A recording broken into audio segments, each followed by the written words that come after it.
Thursday. You're home. Tell me what happened yesterday and why did you decide to come home? Well, I could have decided to go home the day after I was there. It was always up to me. I stayed behind mostly because the comfort of the bed, the the care was there. If I press a button, they come most of the times quickly, and the meds, and I wanted to be more stable when I came home. So, but it was time, because otherwise I've already wasted 12 days of maybe quality, although they wouldn't have been quality at home either. Whatever energy I have left. So, yesterday I had the tank cough. That's it's just a hose to be able to drain it without going in and then putting in a needle here and there every other day. So the last time we talked, you had said that you were going to go for the chemo. What happened with that? I figured, let me go for the chemo, since everything is kind of failing, progressing kind of fast. Maybe I could hold it back a little. It's not going to solve anything, but at least hold it back. But it turns out that after they started researching more, my liver won't be able to take any chemo, and that's where it has to be processed through. So there's really no option. So it's just not there. I mean, to begin with, anything I'm sending from the top, not today, but until today at least,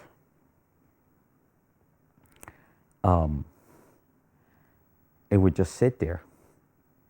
Not even acid would break it down. It would come up when it would come up intact as I sent it down.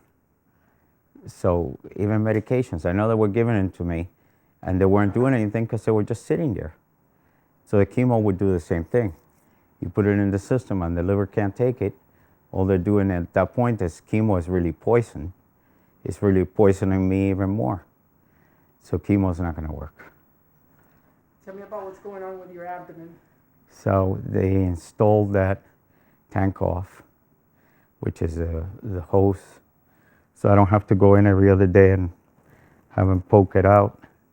And so I could relieve the pressure from the fluids that accumulate more often. A nurse will come by and she'll do it for me.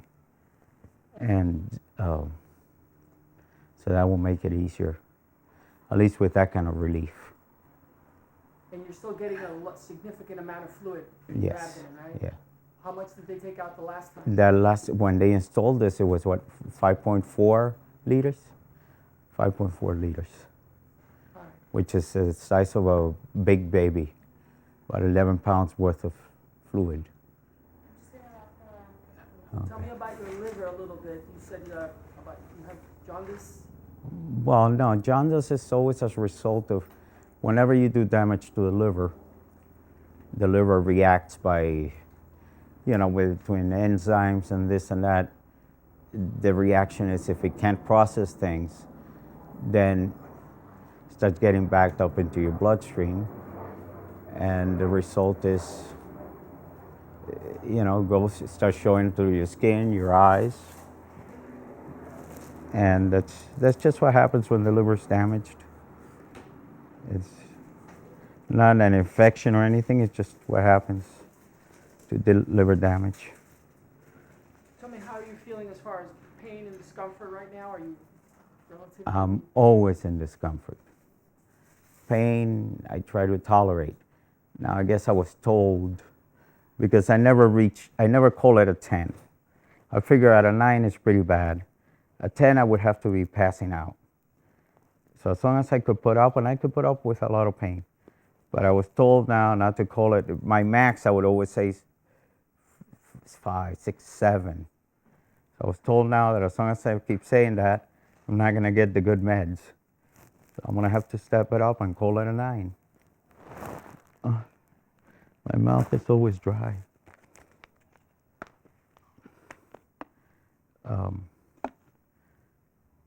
So yeah, the pain is always there. What I need now is a medication that either numb the pain, which would be wonderful, or even not mellow. I don't need mellowing if there's no discomfort or whatever pain is. Then my mind clear. I like that. It's one of the reasons why I stopped.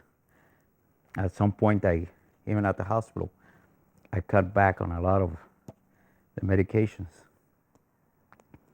to stay clear. I mean, it's very nice when they give you the 2 milligrams of Dilaudid and you get that hit and you feel that euphoria.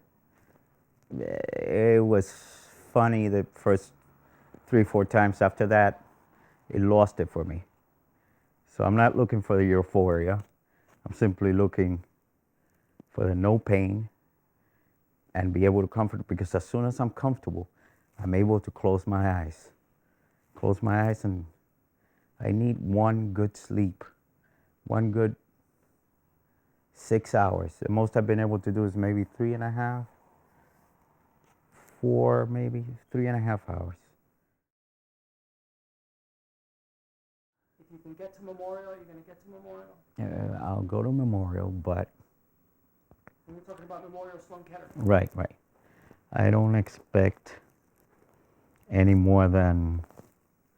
These people would have given it a shot, because chemo is chemo anywhere. The same, going to be pretty much the same. So when I get there, they're going to see the results, and they're going to see, the liver. You can't get around that. So if they say we have something experimental where, you stand on their special ray, and that, that's just fantasy. But I'm still going to go to see if, you never know. Something may have come up yesterday. Something new. And I'm willing to give it a try, but I'm not willing to waste time, in trials that I may end up in the placebo group or wasting a little time. I know, like, so far I could talk, I could muster energy to tell someone off, to be angry, do things, and then be weak afterwards, but I could still do. But if I'm going to waste those moments, get to a point where now other organs are going to start failing, and I'm really going to be totally weak, I can't waste it on those things.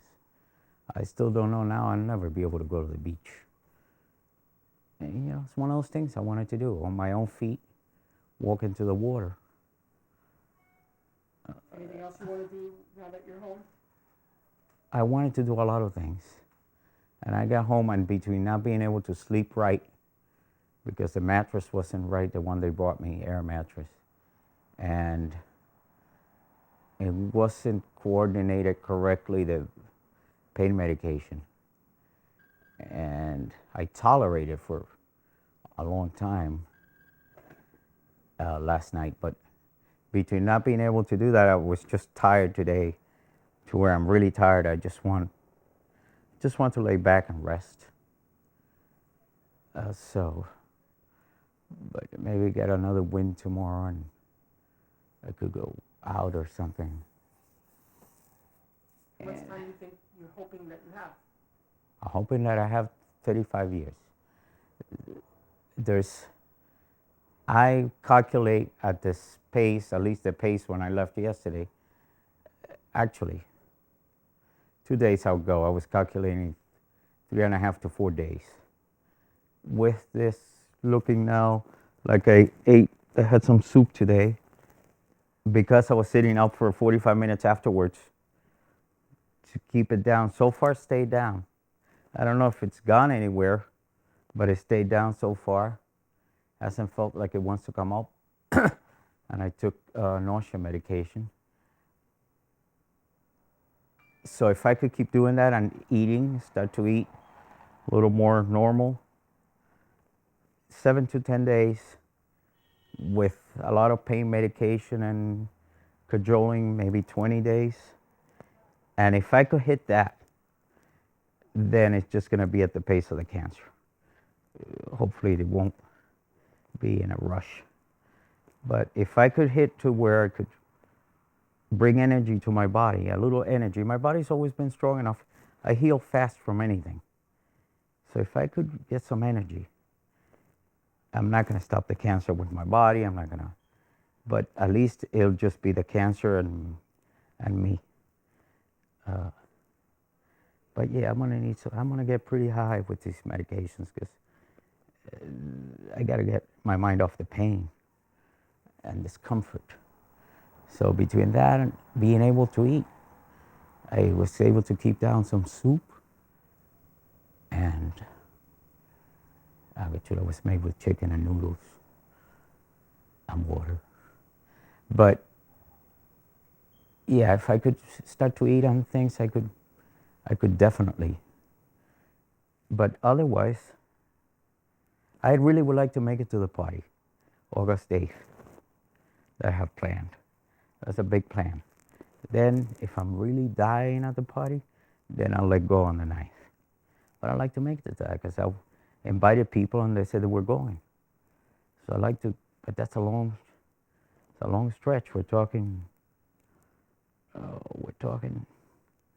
20-something days. Yeah. Where's that party? That's at my firehouse Which is? in Fairview.